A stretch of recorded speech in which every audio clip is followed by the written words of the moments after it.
So one time, me and my friends were followed. We're not sure by what, but we were being followed one night. It was around 10 o'clock at night, and we had heard some rumors about the old high school, that it was supposedly haunted. And we wanted to get in there to see what was going on. So the old high school was right next to a church, and there was this old guy that was asking us questions, what are you guys doing here? Why are you here? So the old guy just kept an eye on us the entire time, and he got in his truck and drove past us and was sitting at the stop sign for a very long time. So we just left the area. My buddy Blake had bought a whole bunch of sparklers from the gas station, and he lit one. So come to find out later, when he lit the sparkler, we had this police officer following us the entire time. And he stopped us and asked us some questions. Apparently, the old guy told him that we were looking in cars. We were not. We were looking inside the high school because we wanted to know what was going on. Turns out the place is still active. And I just went, well, now I want to know what's in there even more. So we went down to this little spot in the middle of a lake in town. It's a very secluded spot with a single picnic table. We get over there, and for whatever reason, in the middle of the lake, it started bubbling. There were no fountains or anything in the lake. It just started bubbling for absolutely no reason. So we were dicking around for the most part, and Blake had lit a sparkler. And I'm looking around the entire time and just go, do you guys ever feel like you're being watched? And Blake's girlfriend, Hannah, said yes, all the time. Blake lit another sparkler.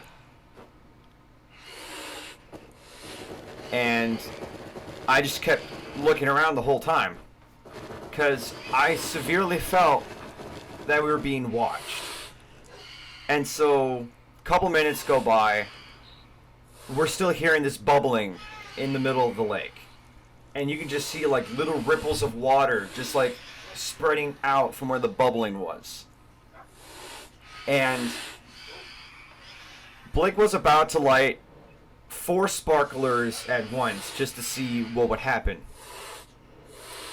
And I saw something in the trees for a split second, and then it just disappeared back into the trees. And I told Blake, hey, you might want to hold off on that.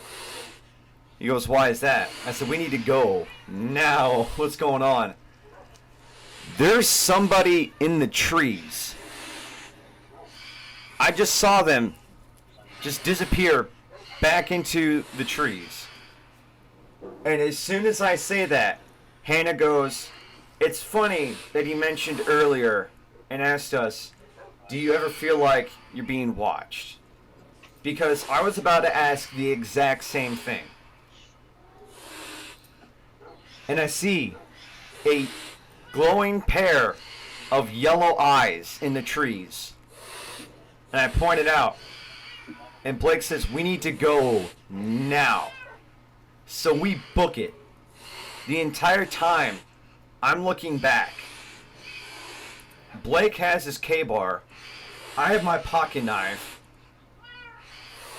And the entire time, as we're walking past, these eyes are just on us the entire time. And I pointed out, I said, we need to pick up the pace. So we started running a little bit.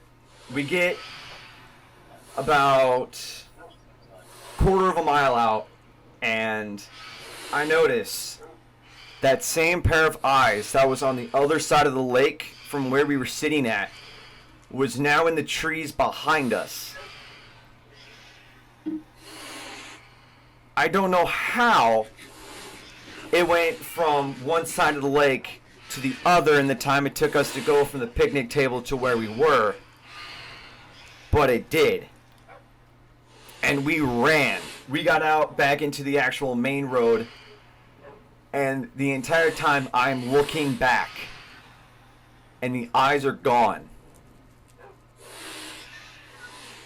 So we hightail it out of there, and as we're running, we start to slow down because we think we're in the clear. We thought we got out of there, and this car kind of slows down with their window rolled down and went, "Oh, I thought you guys needed help," and just kept driving. And at that moment, I turned to Blake and said, "We should have told them we needed help, because there's something down by the fucking lake." So we keep walking, and we had walked past the senior center on our way to the lake. Walking back, coming away from the senior center this time, there were 4 lampposts on in the parking lot on our way to the lake. And I pointed out on our way back, hey, weren't all 4 of those lights on our way over there? Because now there's only 3 on. And as soon as I say that, all of the lights in the street go off.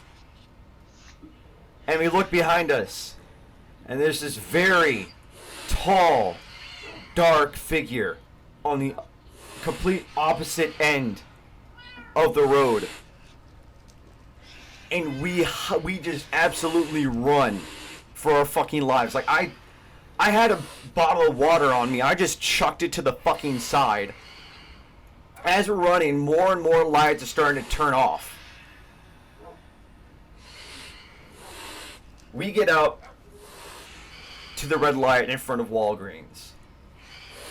And some of the lights came back on, but only 2 of them at the very end of the street. And that tall figure starts moving towards us very slowly. So we go around the bowling alley. So far, nothing else is happening. And then another quarter mile down the road, and a couple lights are flickering. So we finally got back to Blake's apartment. And the entire time, we were just freaking out. Because we don't know what the hell just happened. And I woke up in the middle of the night because I had crashed with them for the night. And I looked through the peephole in their door. And it's covered up. It was like 3 o'clock in the morning. The peephole was just covered up. I didn't know what to do. So I just laid back down. And to this day, we don't know what that was. We don't know if it was a person or not. But Blake said he wants to go back to that lake to see what it was. I would never go back to that lake. Yeah, no. I would never, I'm trying to be honest.